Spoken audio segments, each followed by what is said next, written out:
Hi అండి. Welcome back to Anitha Rakshith blogs. ఏందబ్బా ఈ బుజ్జిగాడు ఏందో తింటున్నాడు అనుకుంటున్నారా?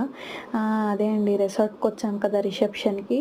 సో అక్కడైతే నేను చూపిస్తాను ఏవేవైతే ఉన్నాయో అవన్నీ. చాలా వెరైటీస్ అయితే ఉన్నాయి.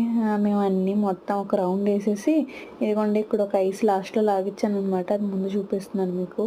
సో ఇక్కడైతే అదేదో పాట్ ఐస్ క్రీమ్ అంటే అది కూడా చాలా బాగుంది.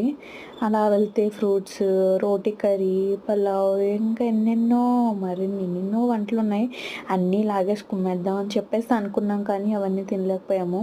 ఒక చిన్న దోశ, ఒక ఇడ్లీ, ఐస్ క్రీము అవి తినేసాను అనమాట. అవి తినిన తర్వాత అమ్మాయి అనిపించింది. స్టార్టర్స్ అయితే అక్కడ అది మీకు తీయలేదు, కానీ బ్లాక్బెర్రీ మిల్క్ షేక్ అయితే ఉంది, చాలా బాగుంది. తాగేసాం అనమాట. చూసారా ఎన్ని తలతలలాడిపోతున్నాయి బాబోయ్. ఇవి కూడా వంటలు అయితే గుమగుమలాడిపోతున్నాయి. మనోడు బాగా కలిపేస్తున్నాడు. సబ్స్క్రైబ్ చేసి లైక్ చేయండి.